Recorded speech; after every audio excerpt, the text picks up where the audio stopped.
Não vou ser catastrofista.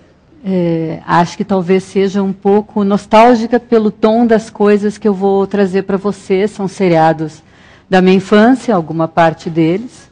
Os mais jovens nem sabem que aquilo existiu, mas eu conto o que é.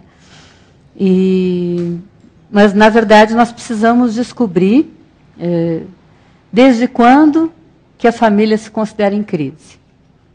De cara, já vou dizer para vocês que a família se considera em crise desde o momento em que ela se compreende enquanto família.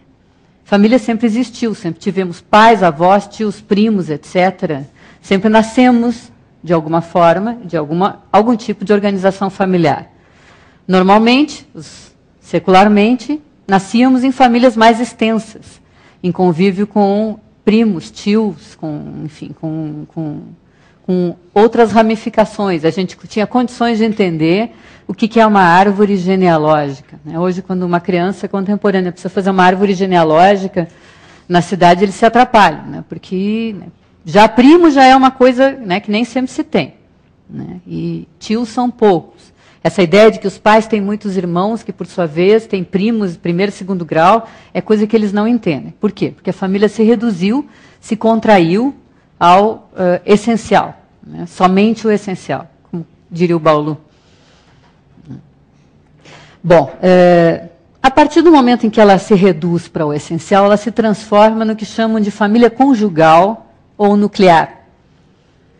Eu gosto da palavra conjugal, gosto também da nuclear, mas conjugal porque nos dá uma ideia de que de vínculos amorosos se trata. Em se tratando de vínculos amorosos, eu diria, corrompendo Caetano, que de muito perto ninguém é normal.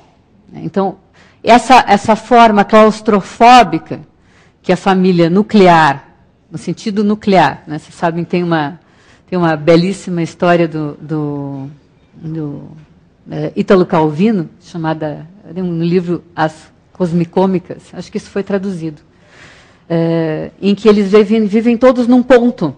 Todos os personagens vivem amontoados num ponto. Isso é essa imagem que eu faço.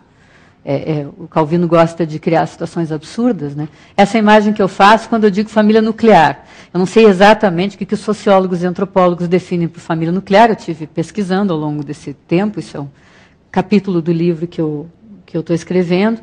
Mas não cheguei a uma conclusão muito clara, porque as questões eles variam no que eles definem como família nuclear e a partir de quando a gente poderia dizer que temos uma família nuclear. Mas eu gosto da imagem do Calvino. A gente vivendo todos amontoados, sobrepostos, num ponto, e tendo que compartilhar todos aqueles amores e ódios, obrigada, todos aqueles amores e ódios próprios de quando nós ocupamos o mesmo espaço. Quando a gente vive muito perto, a gente se ama e a gente se odeia.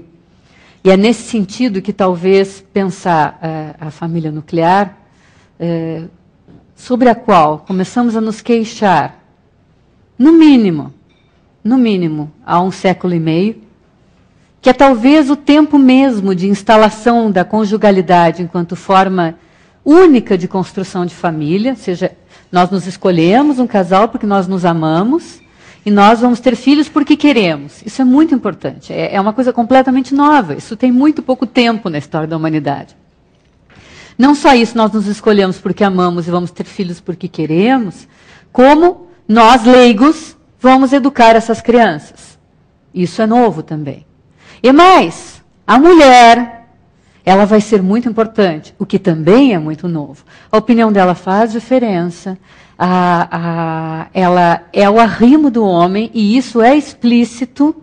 Os filhos sabem quando seu pai está frágil e quando a mãe teve que cuidar dele de alguma forma.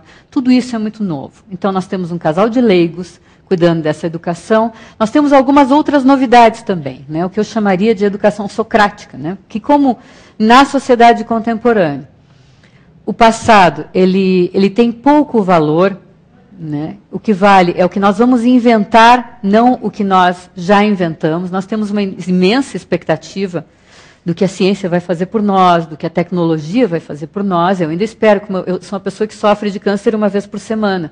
Então, eu tenho expectativa que, ao longo da minha vida, inventem a cura para essa doença. Então, a gente espera da ciência muita coisa. A gente espera do futuro quase tudo. Esperando do futuro quase tudo e acreditando no passado quase nada, não só porque a tradição tem muito pouco valor na sociedade contemporânea, mas como nós, após 2 guerras mundiais, Hiroshima, Holocausto, algumas besteiras, não bastou, posso continuar. Hiroshima, Holocausto, temos também as ditaduras que se instalaram no lugar das nossas utopias, não terminou. Tem o estrago que nós estamos fazendo do planeta, enfim, posso continuar. Depois de tudo isso, fica muito difícil acreditar que os antepassados eram bacanas. Né?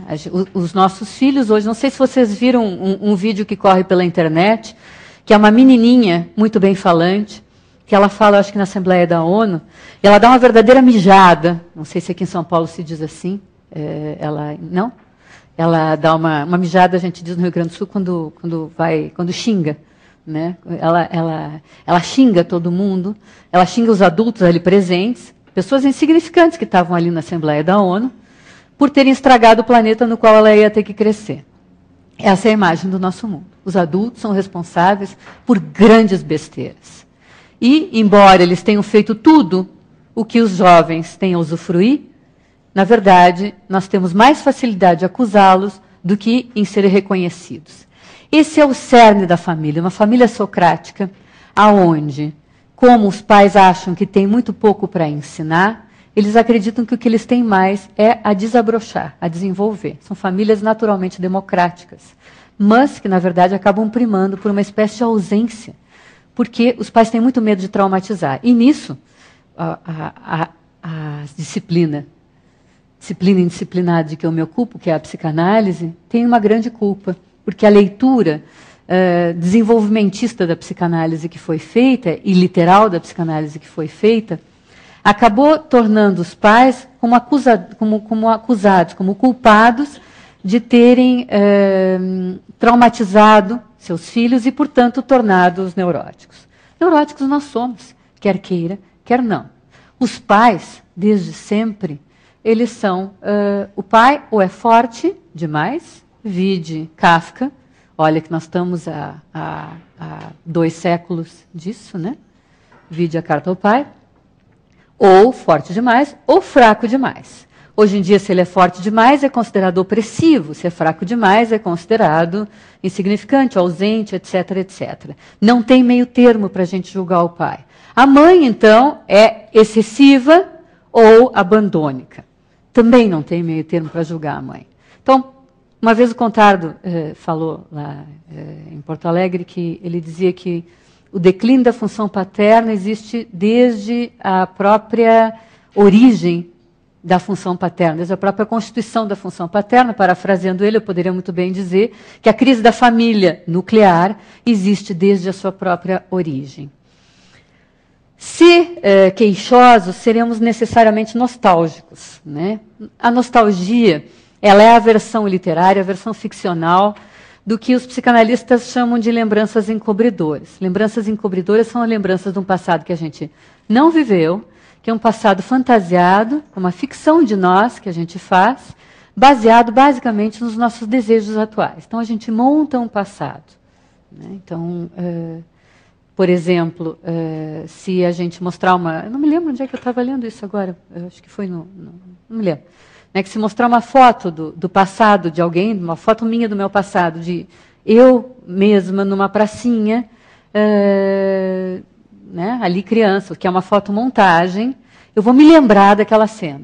Né? Pode ser que, pelo que eles pesquisaram, 80% das pessoas, na hora, lembrei disso, realmente minha mãe estava lá, etc, etc, etc. 20% duvida e 24 horas depois diz, mas realmente eu lembrei, é aquela vez que a minha mãe, meu pai, não sei o que, minha irmãzinha chorou, etc. E rapidamente constrói uma ficção. Esse é o passado.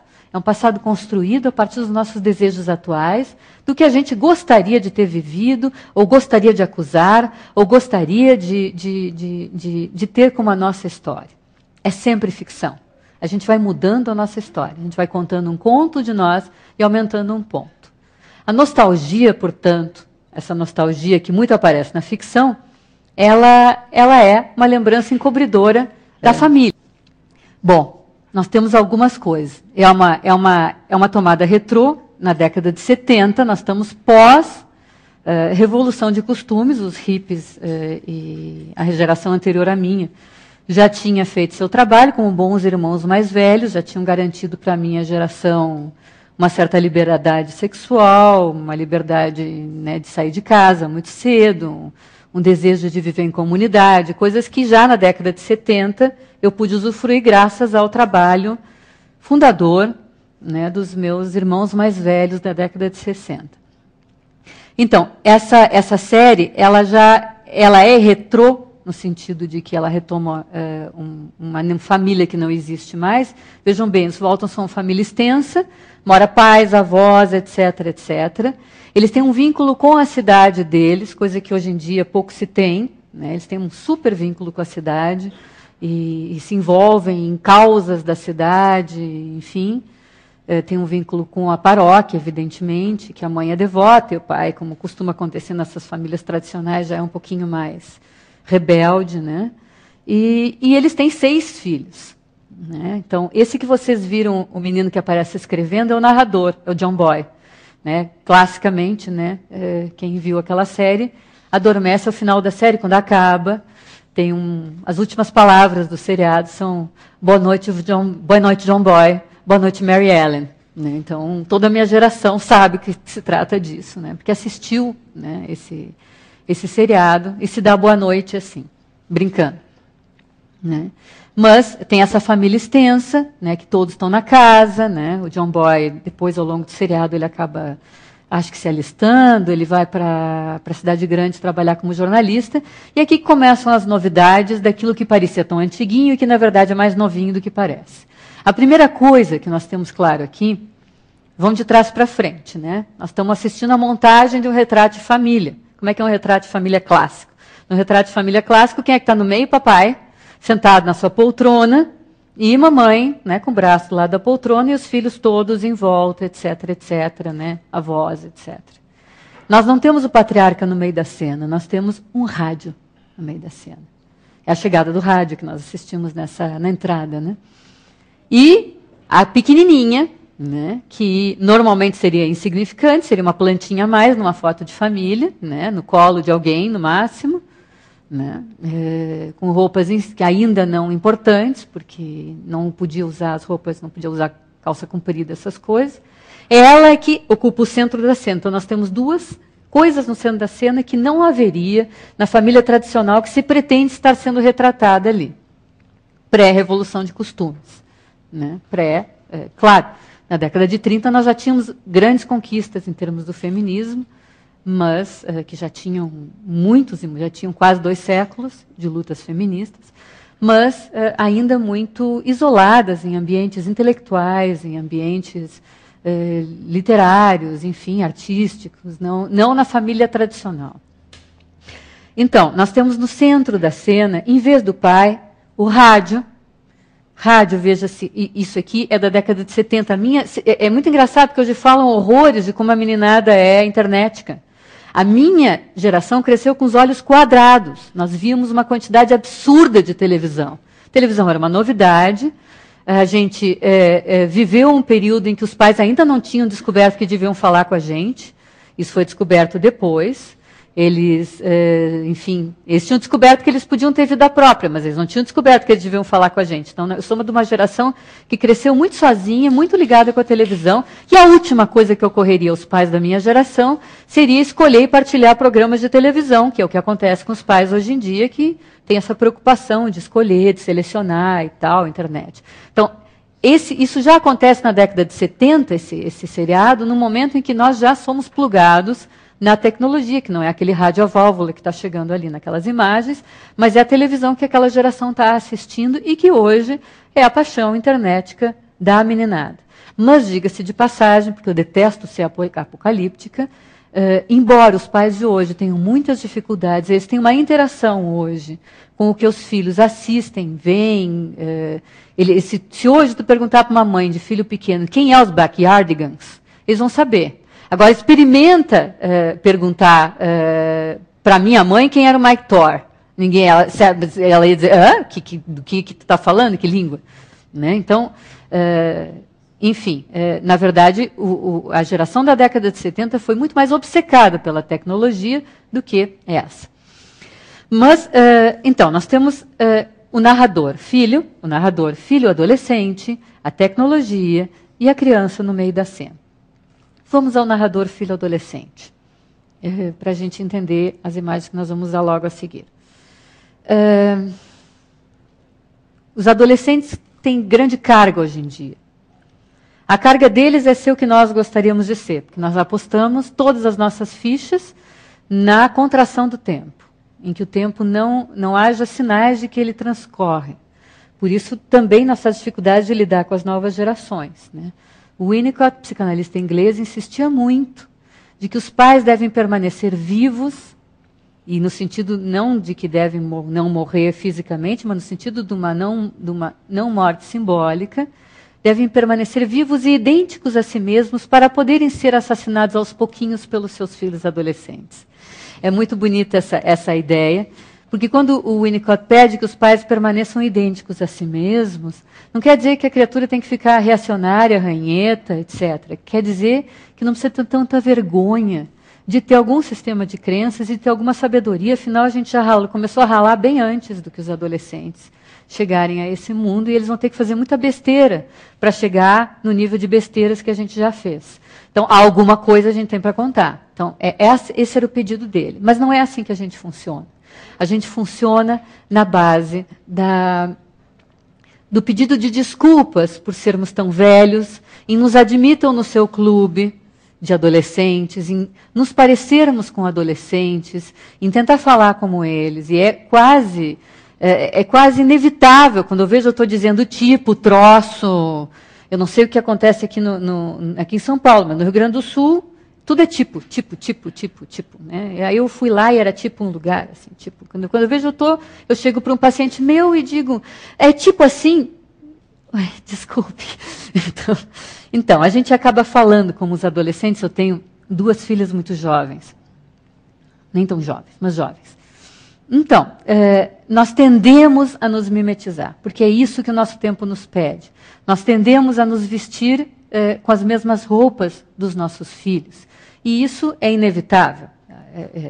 É uma coisa que acaba acontecendo. Eu ganhei de Dia das Mães esse ano um tênis All-Star. E fiquei muito contente, porque eu queria muito um All-Star.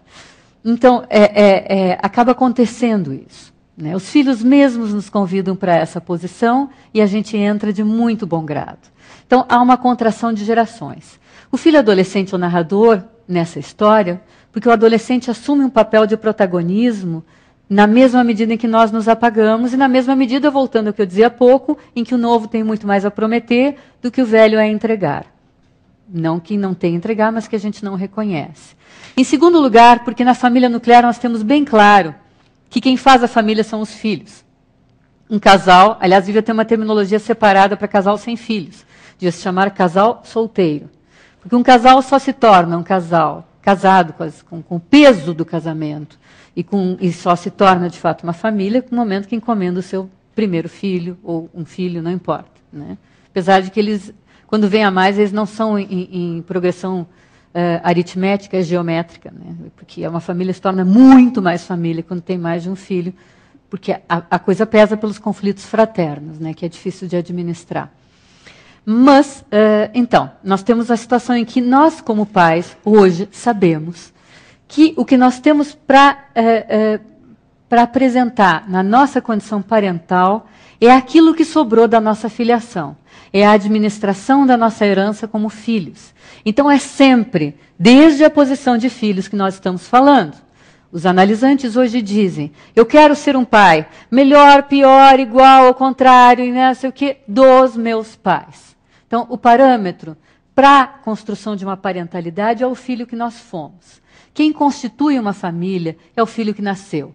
Então, nada estranho numa família nuclear, porque, digamos, se a gente ia lidar com a família extensa, né, a família já estava dada, a gente ficava nela, tivesse filhos ou não, a gente, né, ficava nela. Hoje nós assistimos uma situação muito grande de queixa e de dor de pessoas que não tiveram filhos, de ambos os sexos, que se queixam de não ter família. E é muito curioso isso, porque elas pertencem a uma família. Outrora, uma mulher que não teve filhos, um homem que não teve filhos, jamais se queixaria que não teve família, ou que não tem família, porque ele pertencia a uma família. Mas agora a família é aquele pequeno núcleo que vai se constituir a partir da chegada de um filho na condição de narrador e que vai pôr os pais na condição de narradores da sua própria infância, da sua própria história e da sua condição de filhos. Então, que seja John Boy, o narrador desse seriado, e que ele é a primeira personagem retratada, nos explica que realmente nós não estamos assistindo algo ambientado na década de 30, nós estamos assistindo uma sessão nostalgia. A família, enquanto pequeno núcleo, na verdade, ela é um sonho de resistência. Ela é um sonho de resistência frente a um mundo. Na verdade, vamos ao Robinson Crusoe. Robinson Crusoe, porque eu quero falar para vocês de uma grande paixão também da minha infância, que são os Robinson suíços, que foi um filme da década de 1960, The Swiss Family Robinson, e um clássico, né, de 1812, né, também do Johann Wyss, na verdade é um pastor de Berna, que ele conta essa história para os seus 4 meninos, para os seus 4 filhos homens. E deixa algumas anotações. Depois que ele morre, o filho mais velho dele, já adulto, produz esse texto, que é o texto, né, que nós conhecemos hoje como os Robinson suíços, que é o que nós conhecemos e que vai dar lugar a... Estou tentando aqui me lembrar... o texto chama-se realmente Os Robinson Suíços, o original. Né? Johann Rudolf Wyss, né? Foi escrito pelo filho dele, Johann David Wyss. Eles não se chamam Robinson na história, eles se chamam Stark. Né? É uma família de Berna que naufraga e repete, a nível da família, exatamente ipsis literis, aquilo que Robinson Crusoe tinha feito em 1812, no primeiro livro da história do romance moderno. Né? Isso, os pesquisadores colocam o livro de Defoe como o primeiro livro da história do romance moderno. Por quê? Porque a gente passa a se interessar pelas minúcias da vida de um indivíduo. A vida do indivíduo nos interessa. Como ele comeu, como ele curou a dor de dente, como ele organizou a casa dele, de que ele construiu, como é que ele rezava, como é que ele marcava a passagem do tempo. Tudo isso, pré-romance moderno, é ridículo e insignificante, porque a vida prosaica ela não tinha nenhum interesse. Só tinha interesse pelo a mais que tu pudesses fazer. A vida de um indivíduo, as marcas da vida de umas pequenas marcas da vida prosaica de um indivíduo não tinham nenhum interesse, até a história de Robinson Crusoe.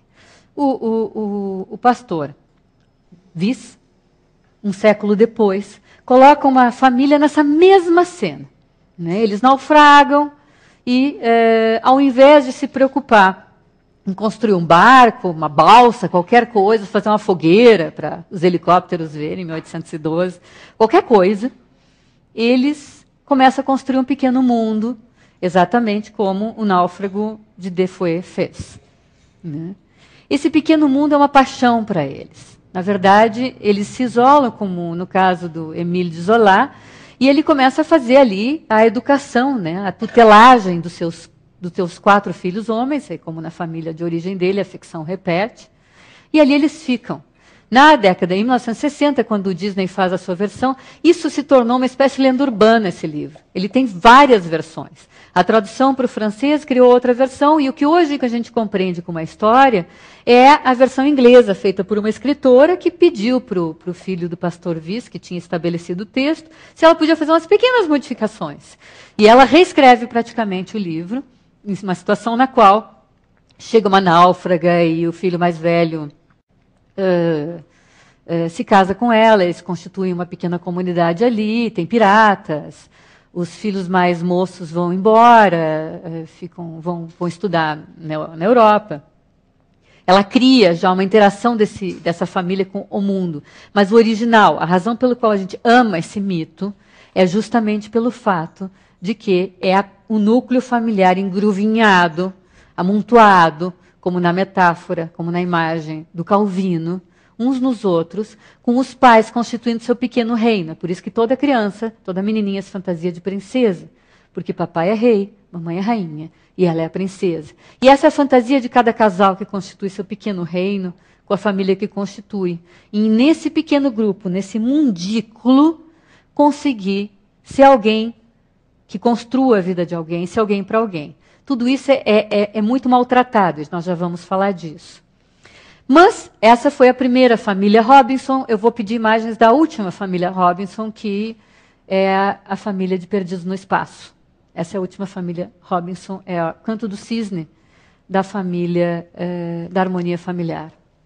E a cena que nós vamos ver não é uma cena de harmonia, é a única cena de microdesarmonia da história desse seriado.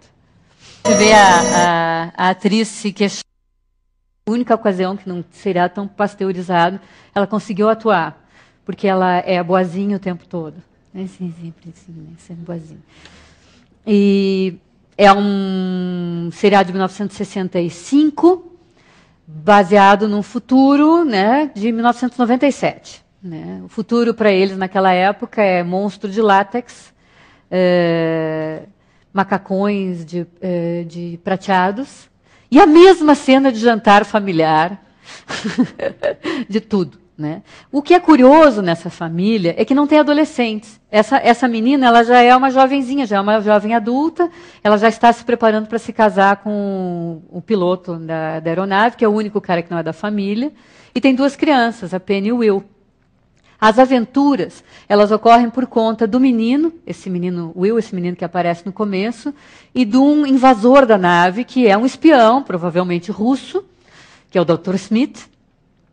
E esse espião faz com que, pela sabotagem que ele introduz, faz com que essa nave se perca no espaço. Eles são um projeto de colonização, porque você sabe que os Estados Unidos, depois de se livrar do trauma de serem colonizados, eles resolveram colonizar. Mas como os Estados Unidos não pensa por baixo, eles resolveram colonizar o espaço.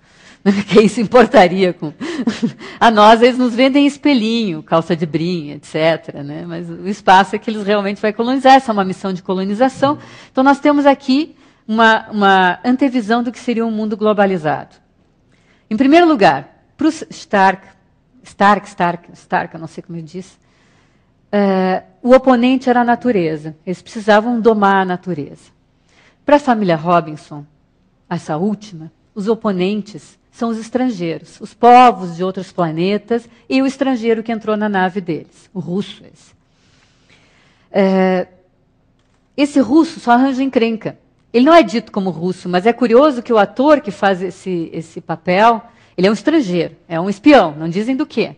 Né? Mas espião, na época da Guerra Fria, era sempre russo.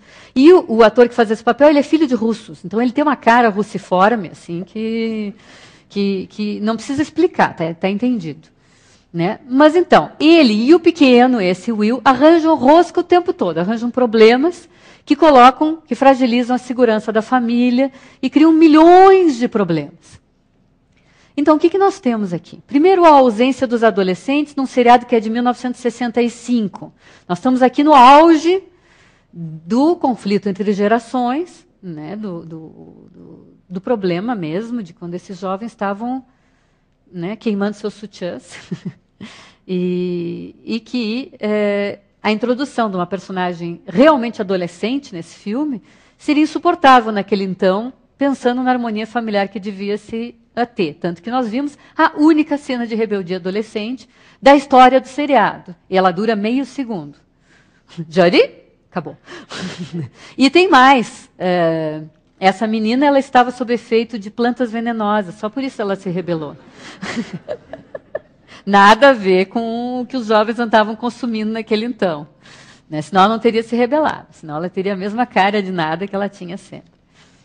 Então, nós temos esse núcleo familiar de 1965, como dizia, como canto do cisne da harmonia familiar, mas onde tem a criança e o estrangeiro. A criança, sim, então, simbolizando o adolescente e a criança, como hoje ainda acontece nesse nosso mundo globalizado, em que a criança ela rompe com a família, levando A família para o estrangeiro e o estrangeiro para a família. Né?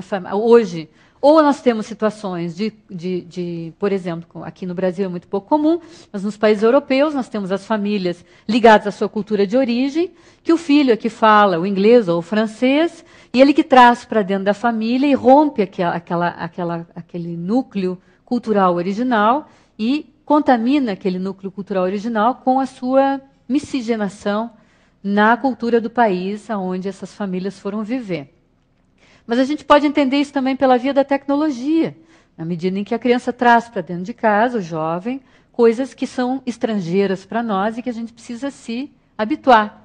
Eu me lembro quando surgiu o MSN, para mim aqueles pim-pim, pim-pim, era um estrangeiro, um som estrangeiro de uma outra língua que soava na minha casa, no território que me habitado pelas minhas filhas. Né? Era uma série, na época era ICQ, não era MSN. ICQ, né? ICQ. Né? Mas é a mesma coisa, introduz ruídos novos, músicas novas, que a gente acaba também cantando, acaba também se entrosando.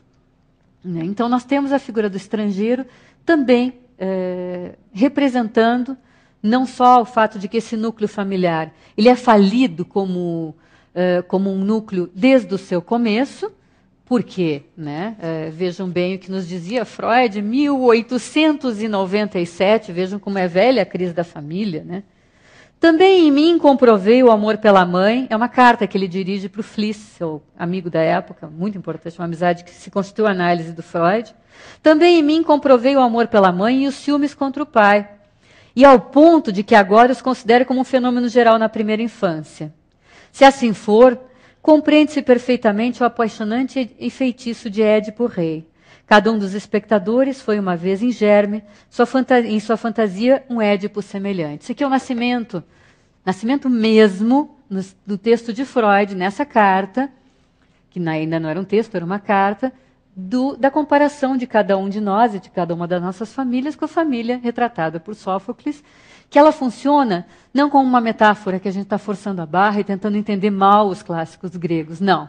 O que Freud analisa aqui é o que ele mesmo chama de um exercício de ser sincero consigo mesmo.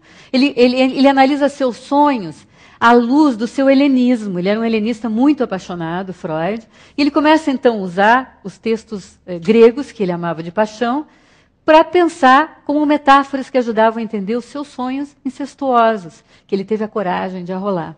Então, Freud, um homem do final do século XIX, é um homem que já nos conta de uma família que já é quase inviável pelos amores, pelo incesto, pelos ódios assassinos, por tudo isso que faz parte de uma família. Então, só pode ser uma nostalgia a cena que nós assistimos nos Waltons e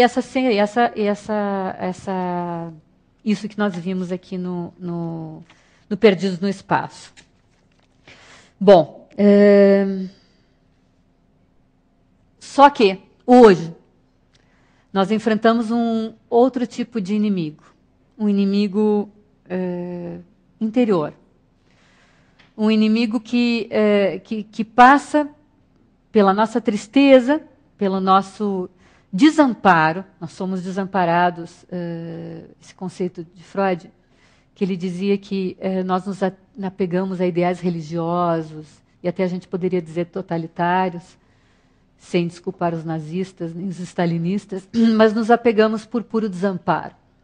Né? Porque por essa situação na qual os antepassados valem tão um pouco, a gente se sente desde sempre órfão.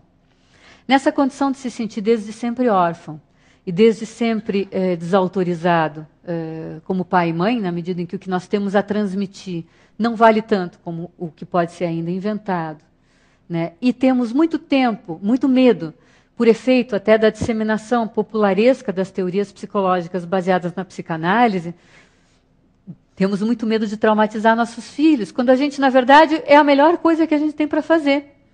É traumatizá-los, ou seja, é ser mãe, ser pai, ser opressivo, ser forte, ser fraco ao mesmo tempo, ser excessivo, ser faltoso. É a partir desses sofrimentos que um pequeno sujeito se constitui, da presença, uma mãe totalmente presente não faz um filho, faz um psicótico. Né? Ela precisa se ausentar. Né? Uma mãe totalmente ausente não faz um filho, ela faz um autista. Então, tem que tomar cuidado. A gente tem que ser humano nas nossas relações parentais. E isso é uma coisa que a psicanálise descobriu, que foi deturpado a partir das teorias pedagógico-psicológicas e desenvolvimentistas, numa leitura pela qual tudo que você fizer pode traumatizar seu filho e transformar num neurótico. Ótimo, porque neurótico é a melhor coisa que a gente tem para fazer. Porque se a gente não for neurótico, a gente só pode ser coisa pior. A neurose é a nossa condição normal. Então, nós temos esse inimigo hoje, que não é mais externo, não que não tenhamos inimigos externos, basta sair para a rua, nós aqui vivemos, se eu em Porto Alegre vivo numa guerra civil, suponho que vocês aqui em São Paulo também vivem. Então não é que não tenhamos inimigos externos, mas nós estamos nos referindo àquilo que fantasiosamente, fantasmaticamente, funciona na condição de oponente da nossa integridade. O que funciona na condição de oponente da nossa integridade hoje é a depressão. Né? Vocês vão falar longamente sobre isso com a Maria Rita, mas eu quero retratar isso um pouquinho de como é que funciona na família. Já que vocês vão se encontrar com a Maria Rita em breve, a Maria Rita retoma, ela faz uma leitura muito bonita do filme As Horas, no livro dela chamado Ressentimento, e lá ela vai falar de um termo de um psicanalista chamado André Green, chamado depressão branca. A depressão branca, na leitura desse analista, é a depressão produzida no filho pela tristeza da mãe, pela ausência absoluta da mãe. Mas não é uma ausência porque a mãe foi se ocupar de outra coisa, porque foi trabalhar, mas porque não há nada no mundo que possa fazer essa mãe infeliz. Ser filho de uma mãe, e isso é uma coisa que depois das grandes insatisfações que se instalaram junto das mulheres, no contexto mesmo da luta feminista, das conquistas que vêm sendo feitas, desse eterno querer mais, no qual vivemos, e das inúmeras conquistas que vemos conseguindo. Mas é uma identidade em processo, a nossa identidade feminina, uma identidade em trabalho. A Virginia Woolf usava essa expressão, nós vamos nos ocupar, nós vamos vê-la daqui a pouco, né? Melhoradinha pela Nicole Kidman, nas horas, umas imagens. A Virginia Woolf dizia: mulheres, vocês conquistaram um quarto para vocês. Uma das belos trabalhos dela se chama Um Quarto Todo Seu. Né? Vocês conquistaram um quarto para vocês. Ele está vazio. Vocês vão ter que descobrir como é que vocês vão encher, com o quê, que divisória vocês vão querer colocar, quem vocês vão querer colocar lá para dentro. Isso ela diz em 1931, alguma década antes da sua morte. Ela se mata, ela desiste, ela tem ela diz assim, quando ela começa a escrever, ela começa escrevendo críticas, resenhas, críticas. E ela conta isso num congresso para jovens escritoras, acho que é um congresso, não me lembro. Ela conta isso numa palestra dela que ela dá. E ela diz que a maior dificuldade para ela foi matar o anjo da casa. Né? Que esse anjo da casa é alguém que vai e diz no ouvido dela assim: você está escrevendo algo sobre um livro escrito por um homem. Você não pode falar mal desse livro. Você tem que ser cálida, amorosa, você tem que ser o anjo da casa. O anjo da casa é aquela que só come o pé da galinha, conforme a definição da Virginia Woolf. Não é nem a asinha, é o pé da galinha. Então, e ela diz que para uma mulher que produz, ela sofre do anjo da casa sussurrando no seu ouvido. Matar o anjo da casa, nas palavras da Virginia Woolf, era parte das tarefas de uma escritora. A mais difícil, e ela diz, é mais difícil matar um fantasma do que uma realidade. Bom, vamos falar um pouquinho sobre a tristeza feminina? Vamos falar um pouquinho mais a raiz de algumas cenas das horas, só a nível de uma metáfora visual, para a gente poder ver. Nós temos as mulheres na condição de moiras da vida de cada um. Né? Nós nascemos pela mão de uma, nós crescemos pela mão de uma, e nós morremos, como Freud gostava de lembrar, pela mão de uma que corta o fio da nossa vida. As mulheres regulam as nossas rotinas. Elas dizem quando nós vamos mamar, quando nós vamos ter fome, quando nossa fome vai ser saciada, quando nós vamos ser asseados, quando nós vamos nos sentir satisfeitos, quando nós vamos nos sentir aconchegados. As rotinas que a gente conserva até bem grande, bem adulto, a hora que eu gosto de dormir, o jeito que eu gosto de deitar na cama, se para um lado ou para o outro, o que eu gosto de fazer antes de me deitar, elas são, nas palavras de um outro psicanalista, chamado Ricardo Rodolfo, as herdeiras da função materna, a rotina. O que nós vamos ver aqui são mulheres despertando, indo dormir de vários jeitos. Em 1963, uma dona de casa, na época, com pretensões intelectuais, chamada Betty Friedan, descobre que as outras mulheres no seu entorno estavam todas tomando barbitúricos. Elas eram mulheres da primeira geração nascida do Baby Boom. Né? O que nós temos no Baby Boom? Nós temos mulheres que foram se entrosaram no trabalho de guerra, né? Trabalharam nos esforços de guerra de alguma forma, e em vários lugares do mundo lutaram mesmo, né? E foram para a resistência, ou tiveram uma série de funções no fronte, não só ficar cantando para os soldados. E essas mulheres tiveram que recuar depois da Segunda Guerra para repovoar o mundo. Essas mulheres foram mães amargas. Elas tinham conquistado um mundo que na sequência imediata perderam. As filhas dessas baby boomers se prometeram que elas não seriam mães tristes como suas mães. Essa é a leitura da Betty Friedan. Que elas amariam ser mães, que elas seriam mães entregues à sua função, que elas abandonariam suas carreiras ou não as fariam o tempo necessário para ser mães maravilhosas, para se dedicar aos seus filhos. Só que elas, que viviam nas primeiras casas automatizadas dos Estados Unidos, que não precisavam encerar, que não precisavam bater, que não precisavam fazer conservas, elas tinham muito tempo ocioso. E elas já tinham muita coisa, muitas conquistas feministas já estavam falando nelas muito alto. Muitas delas já haviam trabalhado antes da maternidade, já haviam estudado antes da maternidade.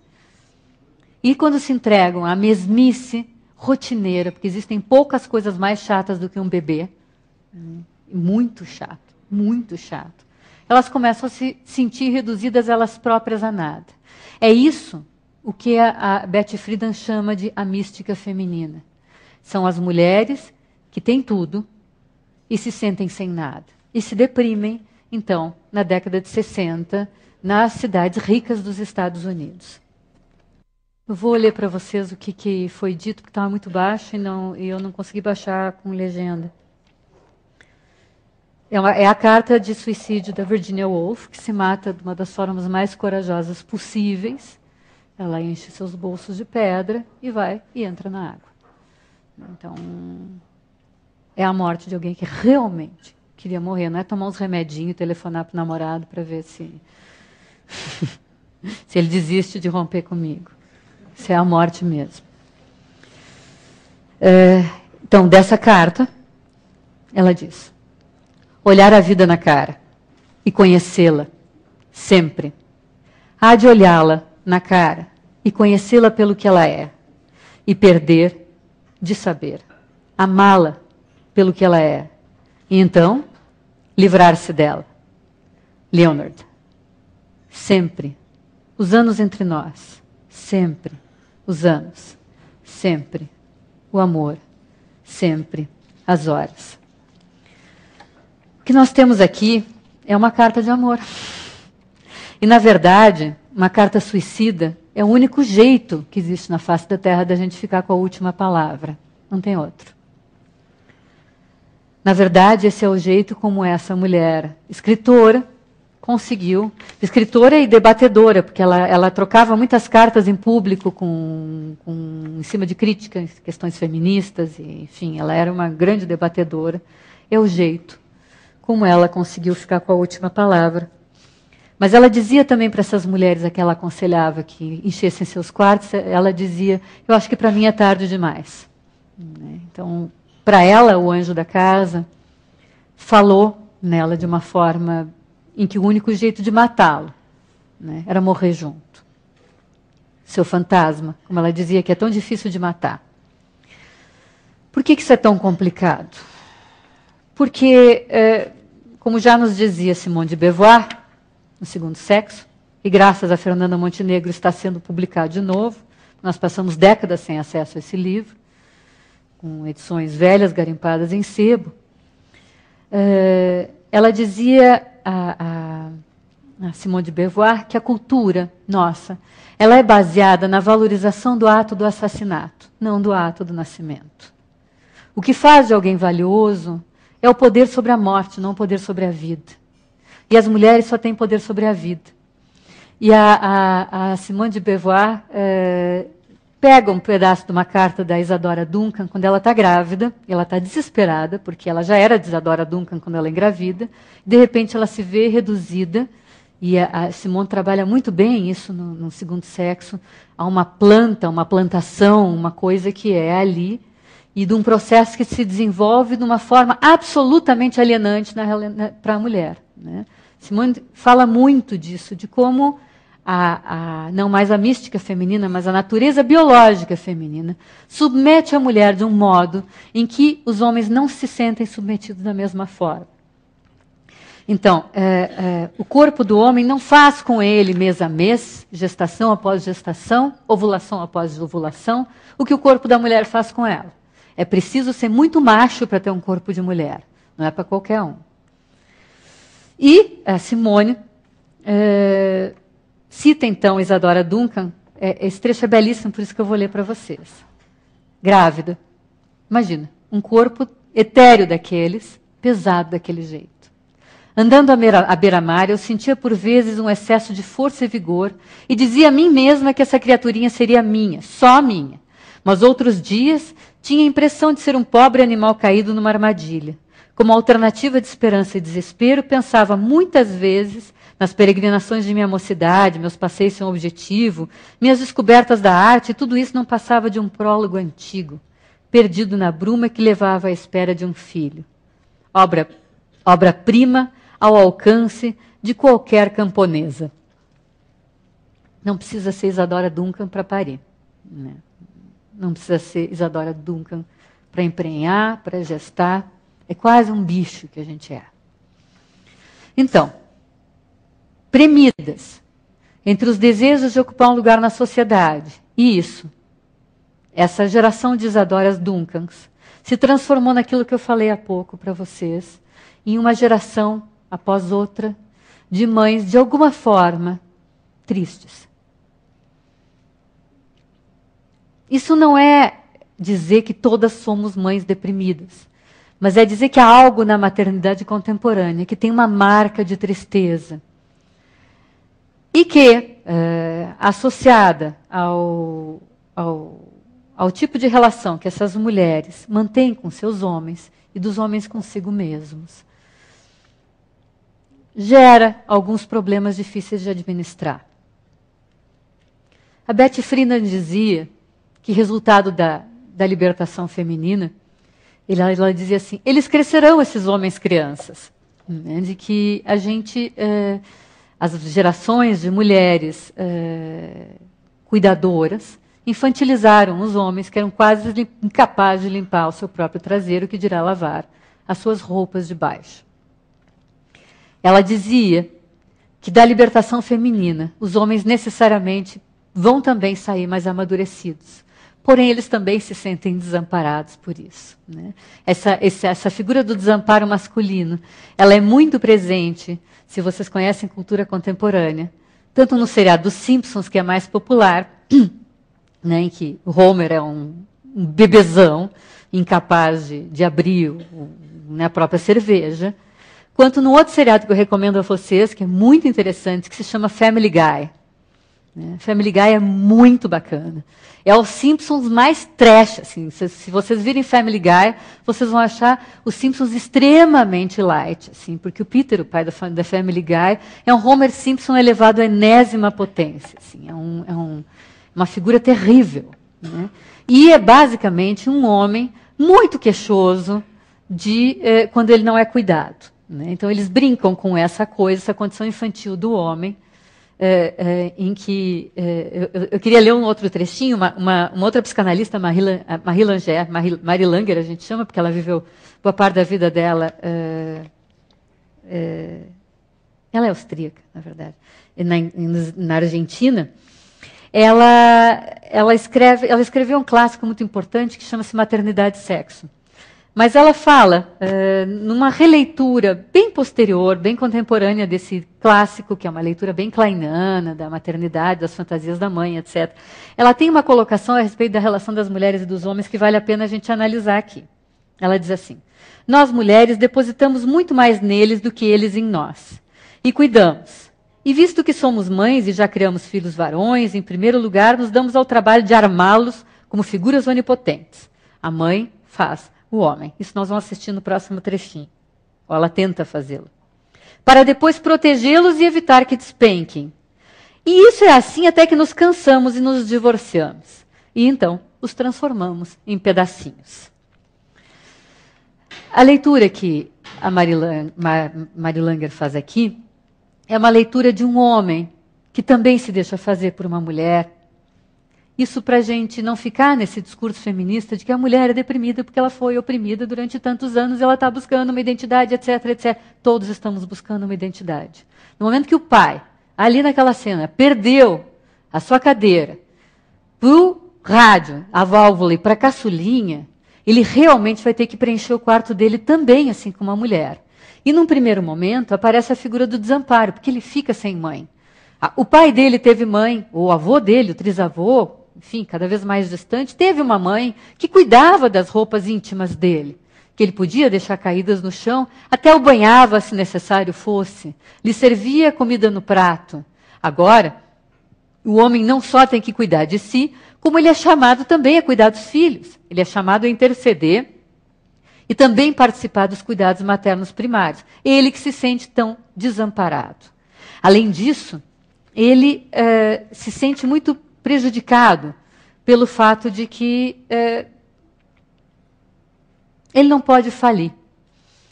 Ele é reivindicado pelos filhos, pela mulher, pelo patrão, pelos colegas de trabalho, pelos amigos da família, a ocupar um lugar patriarcal que já não existe mais. Ele precisa de um lugar aonde possa se pensar como era para a família Robinson, que andava à deriva, né? Porque essa família não se situa num planeta. Eles ficam procurando lugar e vão de um planeta a outro e acabam tendo que fugir porque todos os planetas são hostis. Eles realmente vivem à deriva, né? Eles são a última família, que é um refúgio, né? Que é um coração no mundo sem refúgio, que é o título que eu dei para hoje, né? Esse homem, ele precisa muito que a família seja para ele um coração no mundo sem refúgio. Quando fui demitido uma vez do serviço, expliquei para minha filha de 4 anos o que havia acontecido. O trabalho não me quis mais. Ela respondeu bem calma: são bobos, fique calmo. Será meu pai para sempre. Eu dependo de um lugar para falir na minha vida. Deixe-me, ao menos, a família. Essas são palavras é uma poesia do Fabrício Carpinejar, no livro dele, Meu Filho e Minha Filha. E é ele que colocou em palavras em que eu pude entender pela primeira vez, lendo o livro dele, que a família, esse refúgio num mundo sem coração, ou esse coração num mundo sem refúgio, ela é um lugar do qual a gente precisa para poder falir. E isso é muito estranho de se dizer. Eu acredito que é possível se a gente não tiver tanto medo da tristeza. Porque hoje a gente tem muito medo da tristeza, a gente medica ela como se ela não nos movimentasse para a gente conquistar coisas. Eu não sou contra a medicação. Meus pacientes, quando necessário, tomam seus antidepressivos, tomam seus barbitúricos, tomam o que precisarem. Porque eu tenho terror de angústia. Eu acho que em grandes doses ela torna a vida impossível. Mas muitas vezes a gente tem tomado antidepressivo como uma espécie de Viagra do ânimo. E isso é uma pena, é uma grande pena, porque é a base desse sentimento de falir, que a gente vai preencher o nosso quarto. A gente precisa se dar conta, desocupar a moita, se dar conta que o quarto está vazio, para passar uma vida preenchendo ele. E se a gente estiver muito distraído sendo feliz, ou não se dando conta de nada, a gente vai morrer com o quarto vazio. Então é isso, para começar, para a gente poder debater.